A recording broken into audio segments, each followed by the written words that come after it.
App Store or Google Play today. KTAR-FM Glendale, Phoenix, Arizona's news station. KTAR News, 92.3 FM. Arizona's news station. KTAR, on air, 92.3 FM, online at KTAR.com, and streaming live on the KTAR News app. Your breaking news and traffic, now. It's 2 o'clock. Good afternoon. I'm Deborah Dale, in for Becky Lynn today. KTAR, breaking news alert. The jury has reached a verdict in former President Trump's New York hush money trial. He's facing 34 felony counts of falsifying business records, but has denied all wrongdoing. Outside the courthouse, ABC's Aaron Katersky says the verdict comes after 2 days of deliberations. This means they will have concluded about 10 hours of deliberations over the last 2 days. Today began with a readback of 4 pieces of testimony from 2 key witnesses, David Pecker and Michael Cohen, along with rehearing some of the judge's instructions on the law. The jury also asked for headphones. They wanted to use those with the laptop on which is loaded all the evidence, including a number of different audio and visual recordings. We'll bring you the jury's verdict just as soon as we learn it. Stay with KTAR News for the very latest as the story continues to develop. Get breaking news notifications right to your phone by downloading the KTAR News app. And for more, go to KTAR.com. Arizona Votes 2024. 2 former U.S. Capitol Police officers who defended members of Congress on January 6th are in the Valley campaigning for President Joe Biden. KTAR's Heidi Hamel is live in the news center to tell us what they said. Officer Harry Dunn says the Justice Department needs to hold those who assaulted police and stormed the Capitol on January 6th accountable in order to prevent more political violence. One thing that will happen if Donald Trump is elected, which he said he will pardon them, which lets them know, hey, this is okay. So I think that one of the biggest keys of stopping this and not making it acceptable is accountability. And Sergeant Aquilino Ganell was so badly injured that day, he was forced to resign from the police force. People tell us to move on from that day, but they don't tell that to Donald Trump. He's running on January 6th. He's making January 6th as a badge of honor. Reporting live in the news center, Heidi Hamel, KTAR News. We're still more than 5 months away from the November elections, and a majority of Americans say they're burned out on election coverage. According to the Pew Research Center, about 6 in 10 U.S. adults already say they're worn out by so much coverage of the campaign and the candidates, while 35% say they like seeing a lot of this coverage. Another big verdict today. The man who'd been charged with murdering his wife and his girlfriend's 2 youngest children has been found guilty on all charges in Idaho. 55-year-old Chad Daybell faced 3 counts of first-degree murder among the charges.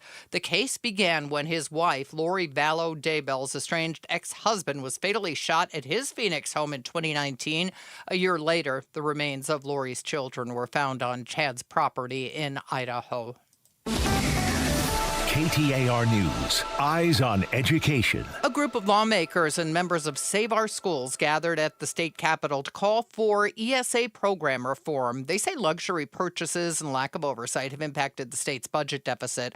But state schools chief Tom Horn tells the Mike Broomhead Show he rejects the idea that it's the voucher program causing the money troubles. I announced this publicly a long time ago, and they keep repeating it, which means some of the people in the governor's office are slow learners. Horn says it's up to the public schools to compete with private and charter schools if students are leaving and taking their money with them.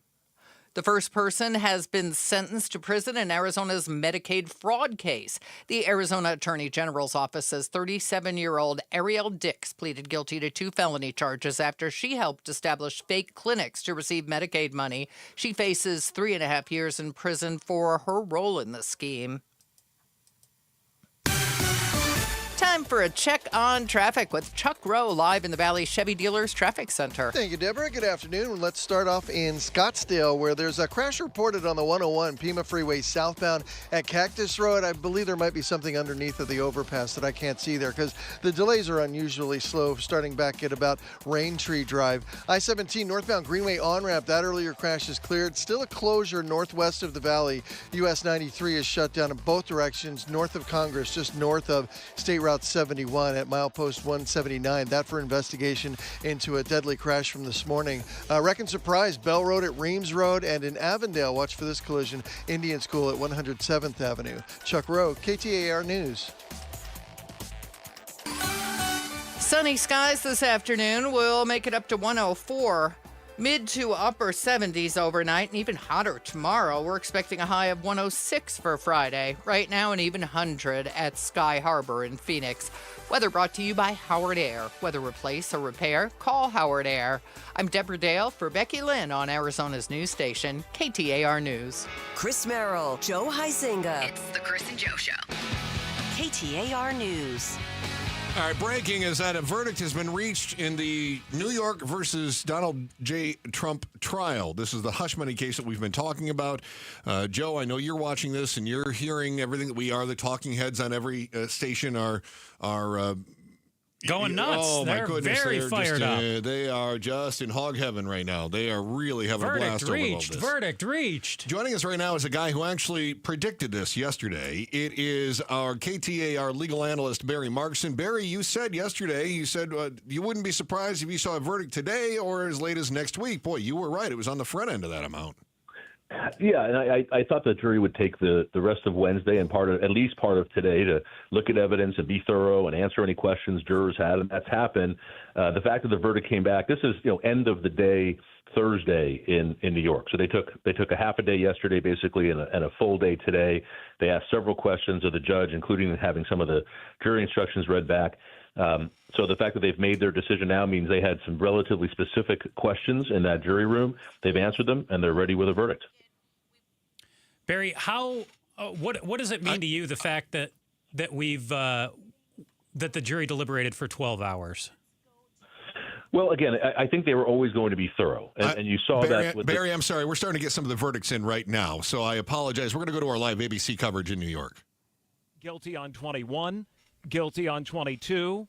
We await now from there, getting up to 34, guilty on 23, guilty on 24. Guilty on 25, as this is coming in from our team in the courtroom in Manhattan. Guilty on 26, guilty on 27. We await guilty on 28. This next one, 29, an invoice from Michael Cohen. Guilty on 29, guilty on 30. We await 31, guilty on 31, guilty on 32. Waiting number 33, guilty on 33. And guilty on 34. ABC's Stephen Portnoy guilty on all 34 counts against the former president of the United States. Donald Trump is now a convicted felon. There you are. You heard it live here on KTAR, and you saw it on our KTAR.com. Also, we're live streaming on YouTube today's show as well. Barry Markson is our KTAR legal analyst. You just heard Aaron Katersky from ABC News announce it. Guilty on all counts, Barry. You had mentioned yesterday when we spoke with you smoking gun evidence of some of the documents that had been presented, although some of this, I believe, still probably came down to the testimony of those witnesses who indicated that this was done for a specific purpose. Whether it comes to paying the money to Stormy Daniels that we know now, according to this jury, was done, versus making that a simple business misdemeanor bookkeeping error versus a felonious issue meant that it had to be, how did you put it, Barry, in furtherance of another crime? Yeah, and that's exactly right. So the misdemeanor was the business, the falsification of business records, but doing it in the furtherance of another crime, that's what makes it a felony. And frankly, that's what even got us to this point, because the statute of limitations on the misdemeanor part of it had expired, but for making this into a felony due to that relationship with other crimes. So the prosecutors had alleged that Trump had committed 2 or 3 different additional crimes, the federal election law violations, and as well as tax violations. So the jury really, this is what I would call a relatively quick verdict under the circumstances. They deliberated, they asked questions. It appeared from the questions asked today that this was going to be the outcome, but I will tell you, you never know with a jury. But 34 out of 34 guilty findings by this jury, all counts he's guilty, and this is, and I watched this trial as best I could, watching on with the reporting of it and the tweets of the people in the courtroom. The evidence against Trump was overwhelming, And the defense did everything they could to try to focus on Michael Cohen and that he's a liar and other things. But the fact is, there was overwhelming documentary evidence as well as other witnesses, not just Cohen, who corroborated that evidence. And the prosecutors did a nice job of really lining that evidence up and giving it all to the jury. Chris Merrill to my left. I'm Joe Huizenga. We're joined by our legal analyst, Barry Markson, streaming live right now on YouTube. The Trump verdict in his hush money case is in. 34 guilty counts. He was up on 34 counts, found guilty of all 34, Barry. Any surprises here as far as you're concerned? I was talking with Chris right before the show and said, man, they only deliberated for 12 hours. If this would have went through the weekend, I think that would have looked better for Trump. But any surprises to you that the way the jury came back or anything that we've heard so far today? No real surprises. Again, guys, the jury system is a great one, and we can talk about the jurors' politics. We can talk about a lot of other things, but when you get in that courtroom, the jury isn't there because they like or dislike Trump. They're there to listen to the evidence. They follow the law that the judge gives them. It's very structured, very procedural. The jurors almost always have an unbelievable respect and like of the judge in the room. The judge takes care of the jurors and protects them, and the judge here, again, people are going to disagree, but overall, he had good control of the courtroom. He was very fair to defendant Trump. And I think the jury really focused, as really most jurors do, almost all do, they focused on the evidence, they focused on the law, and they came up with what they think is the right decision here. It's not a political decision. It's a criminal legal decision. KTAR legal analyst Barry Markson joining us on the Chris and Joe show today, and we are keeping an eye out on what the fallout is going to be. 34 counts against former President Trump, guilty on all 34 counts, 34 felonious counts, we should point out. We are keeping an eye on what's going on outside the courtroom, as well as awaiting statements from either former President Trump, his attorneys, or the prosecutors in this case. And when that happens, we'll bring it to you live as well. Barry, you made mention of questions that the jurors asked. They sent questions to the judge. And one of the questions had to do with reading the jury instructions again. You emphasized when we spoke with you yesterday how important those jury instructions were. Why is it the jury would have needed those read one more time? What could have precipitated that question back to the judge? And why aren't things like jury instructions written down so that the jury can see them in the first place? Well, it's funny. They are written down. And in fact, when the judge read the jury instructions to the jury, he's reading them from pages and pages of jury instructions. And in Arizona, the jury would get those instructions. So in New York, they do some things a little bit differently. And one of those things is they don't take the jury instructions into the room with them, but they can ask to have them reread. And again, the jury instructions are incredibly important. That's the law. That's the judge telling the jury in layman's terms, this is the law. This is what you need in order to convict or what you would need to acquit. And that's it's good for them to come back and ask those questions and have that read again. So they did that.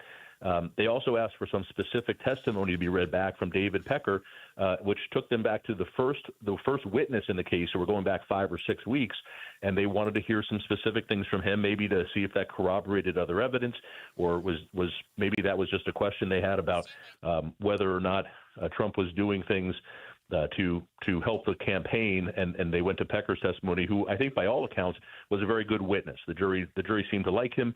He came in relatively unbiased, and the jury seemed to think he was an important witness. So again, the importance of the jury instructions, it's understated. You don't see it on the TV law shows, but that's the law. That's the explanation of the law and what the jury has to do in every trial.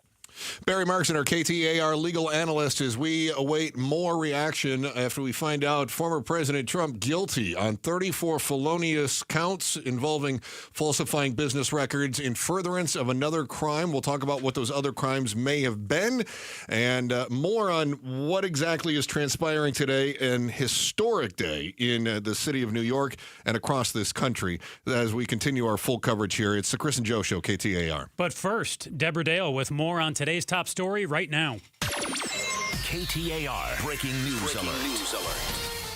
At 2:14, I'm Deborah Dale with what you need to know right now. And this just in, big news, Donald Trump found guilty on all 34 felony counts. The former president was accused of falsifying business records and violating campaign finance law before the 2016 election, when prosecutors say he tried to cover up an alleged affair with adult film actress Stormy Daniels. Former Trump lawyer and Daniels herself were both called to the witness stand during the trial that began in April. Trump's defense lawyer, Todd Blanche, led the charge to sow doubt about Cohen, repeatedly calling him a liar throughout the trial and in Tuesday's closing arguments. The jury deliberated for about 2 days before making their decision. Again, former President Donald Trump has been found guilty of all 34 felony counts. We'll have more on this breaking news coming up in less than 15 minutes. Get breaking news notifications right to your phone by downloading the KTAR News app. You can see live reaction to this verdict at KTAR.com or on our YouTube page. And for more, go to KTAR.com. Checking the temperature in Mesa, 98 degrees right now. Weather brought to you by Howard Air. Chris and Joe, afternoons 2 to 4 on KTAR News 92.3 and the KTAR News app. The Chris and Joe Show. All right, joining us is our KTAR legal analyst, Barry Markson. As we find out, as Deborah Dale just told us, 34 guilty votes in the trial against former President Trump in the what we're shorthand is the hush money trial. This is the money that was being moved around various accounts in order to pay for adult film star Stormy Daniels to keep quiet about an alleged affair that she would have had with the former president 18 years ago. Barry, as we see what's going on here, the jury now has given their verdict. What is next for them? Do they just saunter out of the courtroom and head on home and go back to their normal lives? Yeah, that's really what happens. The judge will thank the jury and dismiss them. After most trials, and I don't know what will happen here, but the judge in many trials will ask the jury or give the jury the option of sitting and speaking with the lawyers and or the parties afterward. Oftentimes, lawyers especially like to hear what jurors found helpful, what they didn't find helpful, what were the issues or things or evidence that they found persuasive. I don't know if that'll happen here. These jurors may just want to get out of there and not have any potential of their names being released.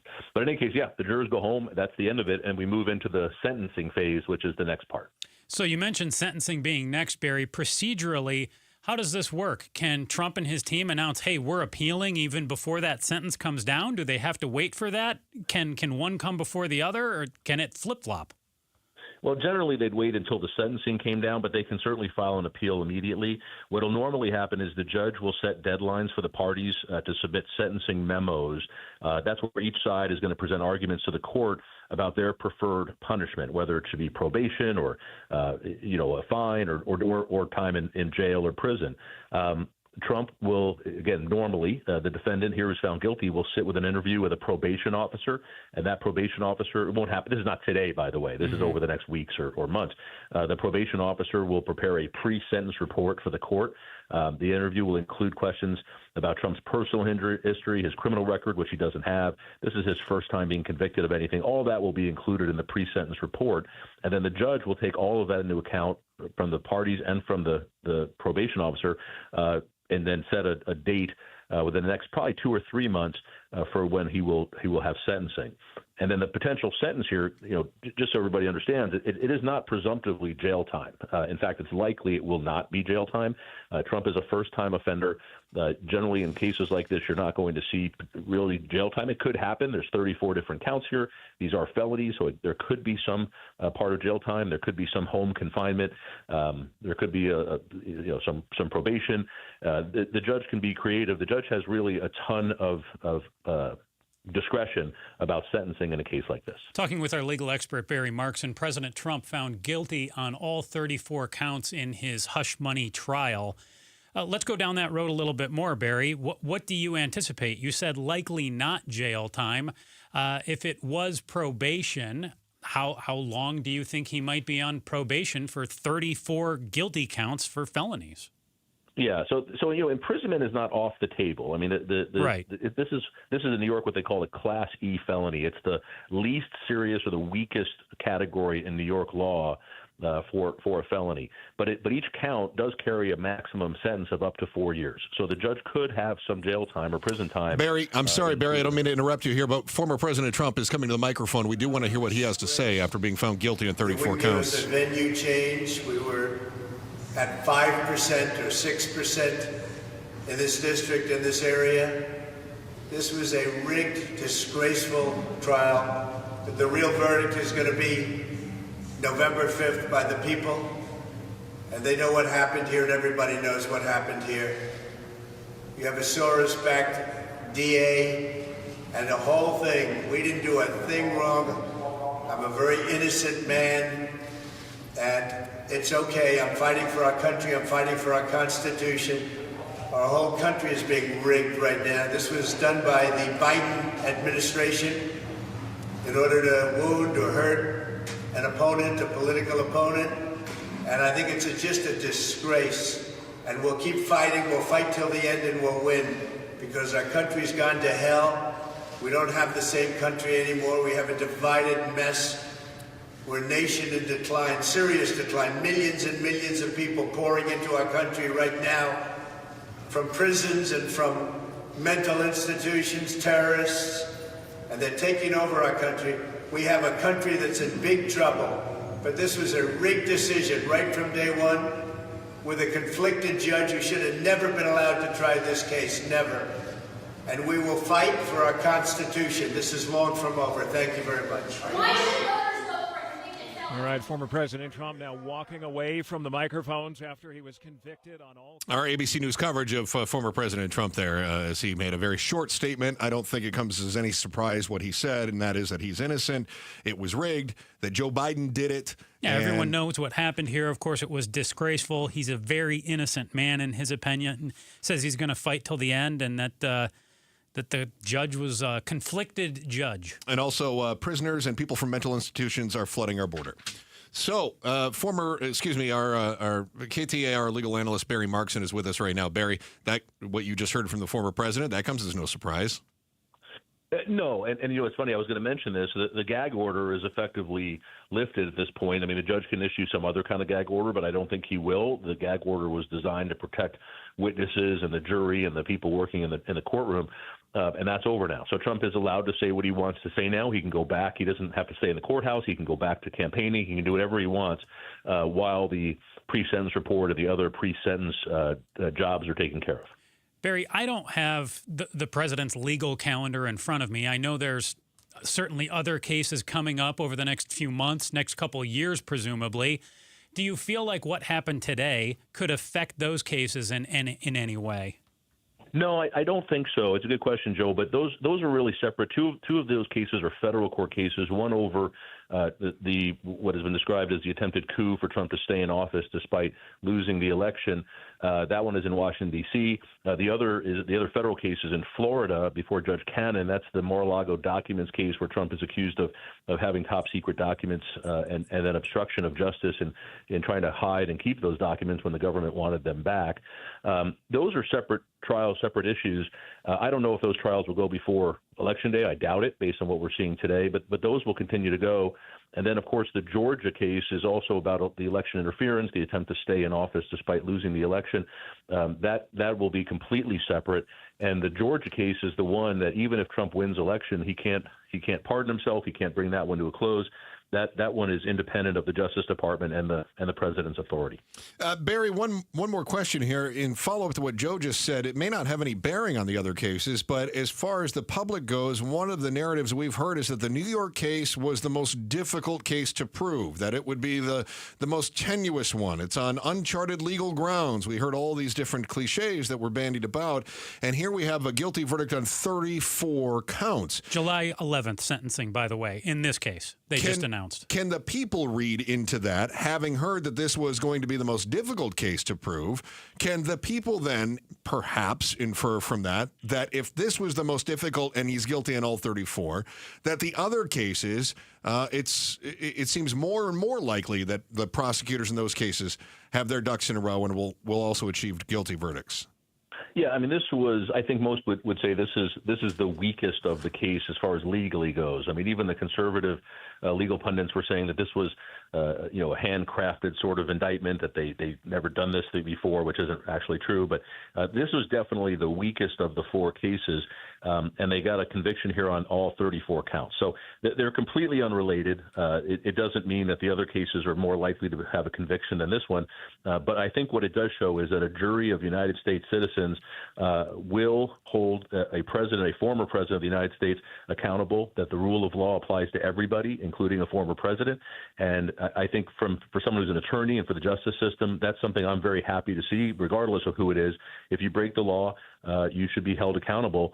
The one thing with Trump's speech that we just heard live, again, there's no acknowledgement of wrongdoing. There's no acknowledgement of responsibility, even after being convicted. I wasn't expecting anything differently, but that's a very dangerous attitude to have. Most everybody at some point says, "Okay, I understand what happened here. Let's see what we can do." And Trump will never do that. KTAR News legal analyst Barry Markson reacting with us live to the news that President Trump has been found guilty on all 34 counts related to his hush money trial. Barry, thank you so much for joining us this afternoon. We appreciate it.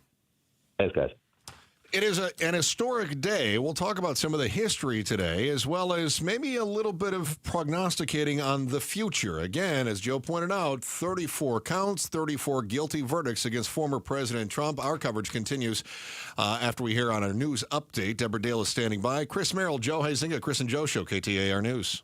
Hey, this is Jim Sharp along with Stuart Willis from Asset Preservation, Wealth and Tax. Stuart, let's talk about diversification. It's a big word with what seems to be a simple explanation, but you've told me a lot of people can misunderstand this word. Many people will come into our office for the free portfolio review, and they may have 100 different mutual funds inside their portfolio, and they feel like they're diversified. But oftentimes, many of these funds all own the same underlying positions. There's usually tons of overlap. That can be a big problem. Absolutely. But in my opinion, there may be an even bigger diversification risk. Usually, a client is sitting with an advisor, and that advisor's picking all of their funds. At Asset Preservation, Wealth and Tax, we have multiple money managers in each of our clients' portfolios to create a diversification of perspective as well. That's true diversification. Get that by going to AssetPreservationWealth.com or call 877-9-MY-GOAL. 877-9-MY-GOAL. Investment advisory services offered through Foundations Investment Advisors, LLC, and SEC registered investment advisor. Summer is here, and it's time for backyard barbecues, melting popsicles, and yes,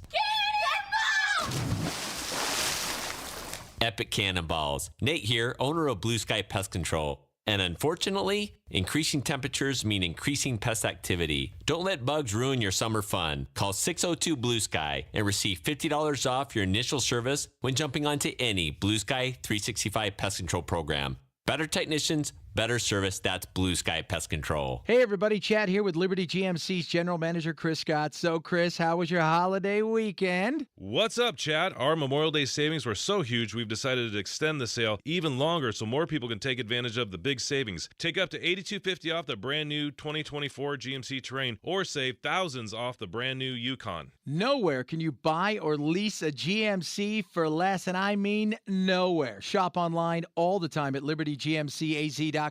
GMC, we are professional grade. A driver who isn't wearing their seatbelt may get a ticket. A driver who isn't wearing their seatbelt during a crash may not make it home. Don't risk it. Click it or ticket. Paid for by NHTSA. This is Dan Beach, better known as Detour Dan. This time several years ago, I had a stroke, and one of the world-renowned doctors at Barrow Neurological Institute saved my life. A stroke can happen to anyone at any time, just like it did to me. In the United States, someone has a stroke every 40 seconds, and every second a stroke is left untreated, nerve cells in the brain die, increasing the risk of lasting neurological deficits. That's why it's crucial to learn and remember to be fast. If you think you or a loved one has had a stroke, look for the following.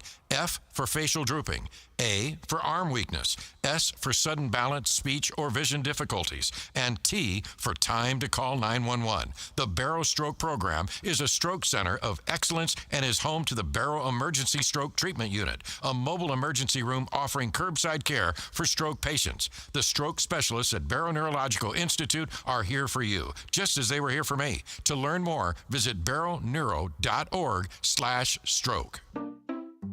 Saving for retirement was tough enough for us. Yes, and navigating markets can be challenging at times. I understand. That's why at Fisher Investments, we take a disciplined approach with your investments. Tell us more about that. We take an active approach to money management, positioning your portfolio for opportunities we see ahead. So all your clients get the same portfolio? No, we tailor your portfolio to your individual goals and needs. What about communication? We don't like being left in the dark. We check in regularly to keep you informed on the markets and your portfolio. Which means you'll help us stay on track. Yes, our goal is your comfortable retirement. And as a fiduciary, we always put your interests first, because we do better when you do better. At Fisher Investments, we're clearly different. Learn more at FisherInvestments.com. Investing in securities involves the risk of loss. Hi, I'm Dave Hastings for Hastings & Hastings. Motorcycle accidents are life-changing events that demand serious expertise to protect your legal rights. At Hastings & Hastings, we settled a serious injury case for $15 million. Our commitment is your well-being. Our discounted fee helps you recover and ride again. That's Hastings & Hastings. Discount fees for motorcycle victims. It's about time.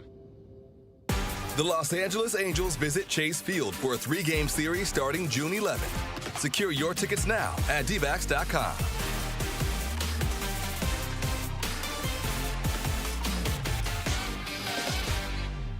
KTAR News now.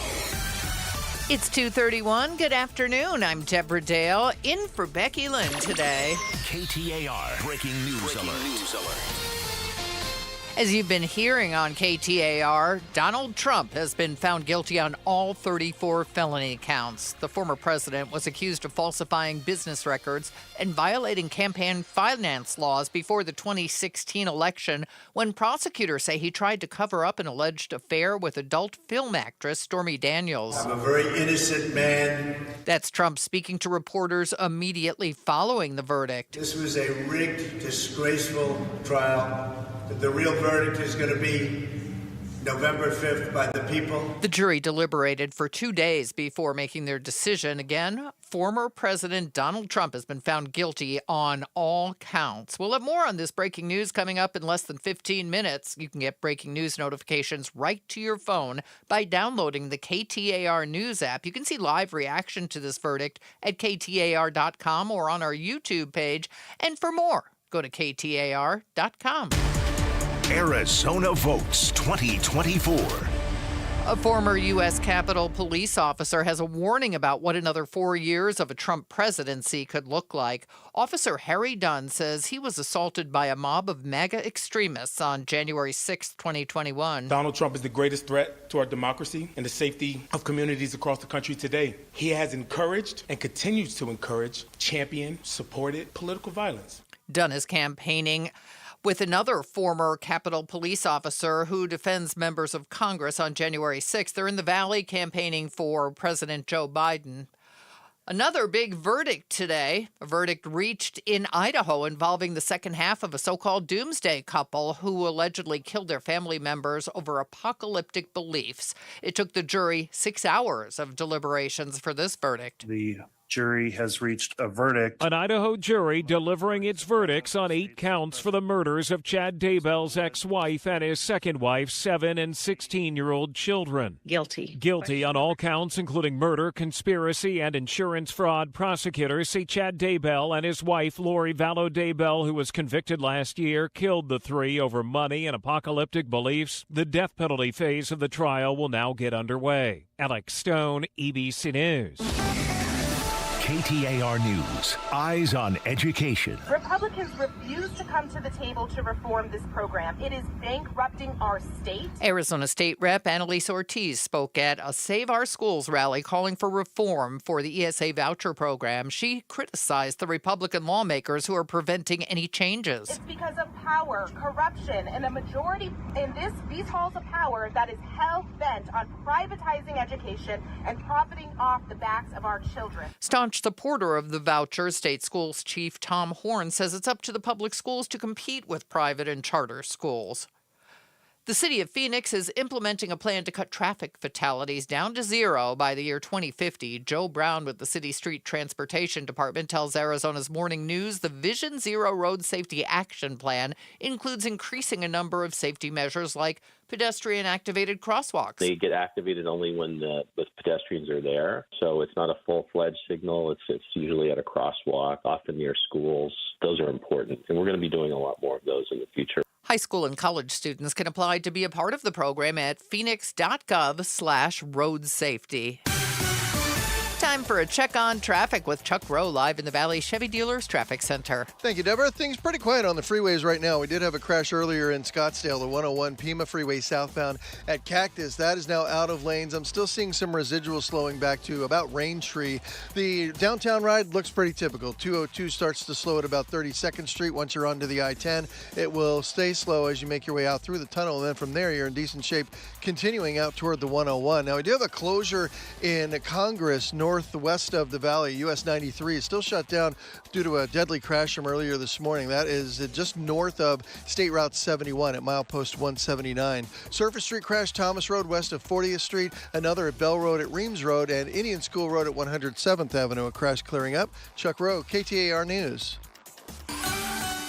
Our temperatures will drop into the 70s overnight, 104 tomorrow. Right now, 99 degrees in Glendale. Weather brought to you by Howard Air. I'm Deborah Dale for Becky Lynn on Arizona's news station, KTAR News. It's the Chris and Joe Show. All right, as Deborah Dale's been saying, former President Trump found guilty on 34 counts. The first time in U.S. history that a former president has been convicted of a crime. And also, not to get too far ahead of ourselves here, it's possible that for the first time in American history, we elect a convicted felon to the Oval Office.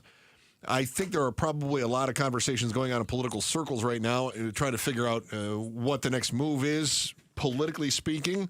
There are some other thoughts that we're going to share with you as well, and we're also going to talk about some of those polling numbers that we saw, supposing that maybe something had gone into effect versus something that maybe has, we speculated. What if something happens versus something now that it has happened, right? Mm-hmm. Yep. Pardon me as we're trying to work through some of our just getting our audio set over technicals here. So this was former President Trump. Right after the verdict was read, and as you might guess, he didn't think it was fair. This was a disgrace. This was a rigged trial by a conflicted judge who was corrupt. It's a rigged trial, a disgrace. They wouldn't give us a venue change at 5% or 6% in this district, in this area. This was a rigged, disgraceful trial. The real verdict is going to be November 5th by the people. And they know what happened here, and everybody knows what happened here. You have a Soros-backed DA, and the whole thing. We didn't do a thing wrong. I'm a very innocent man, and it's okay. I'm fighting for our country. I'm fighting for our Constitution. Our whole country is being rigged right now. This was done by the Biden administration in order to wound or hurt an opponent, a political opponent. And I think it's just a disgrace. And we'll keep fighting. We'll fight till the end and we'll win because our country's gone to hell. We don't have the same country anymore. We have a divided mess. We're a nation in decline, serious decline. Millions and millions of people pouring into our country right now. From prisons and from mental institutions, terrorists, and they're taking over our country.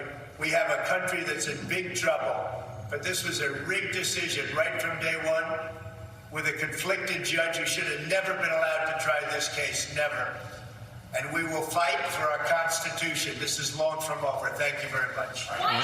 Former President Trump, a statement right after he was found guilty on 34 felonious counts in his hush money trial in New York today. A couple of things that he said that I wanted to dive into because, first of all, it's exactly what we expected former President Trump to say, but there was something in there that I thought was intriguing on a larger scale. So follow me on this, Joe. So he says, this is all done by the Biden administration. This is all rigged, disgraceful, whole 9 yards. Right. And he says the whole country is being rigged, and that this is all done by Biden to weaken his opponent.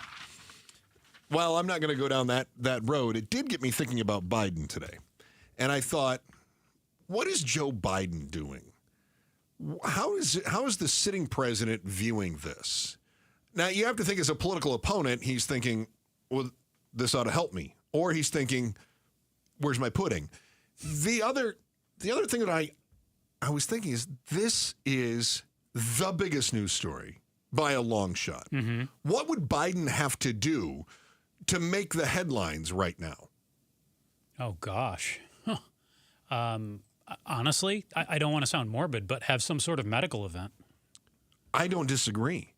Which is why it's interesting. I just got a text, an update from the New York Times. It sounds like Biden is going to allow Ukraine to use U.S. weapons to attack Russian territory. I don't think that. That doesn't make the headlines. No. But do you realize that could have a more long-term impact on all of us? The idea that we're using U.S. weapons in the war against Russia on Russian soil, and Vladimir Putin has said, don't do that because that's going to escalate things. Mm-hmm. Now, I don't know that he's going to follow through on that, but just the fact, if not for the Trump trial, that would be a huge story. That would be the story. Just telling you how much of the center of the universe right now is focused on that Manhattan courtroom. Mm-hmm. Incredible. I don't think there's any doubt about that. And some people could sit out there and say that Joe Biden knows that the Trump coverage today is going to give him political cover to, float something like that out there under the radar. Now, we live in a 24/7 news cycle. By tomorrow, we could be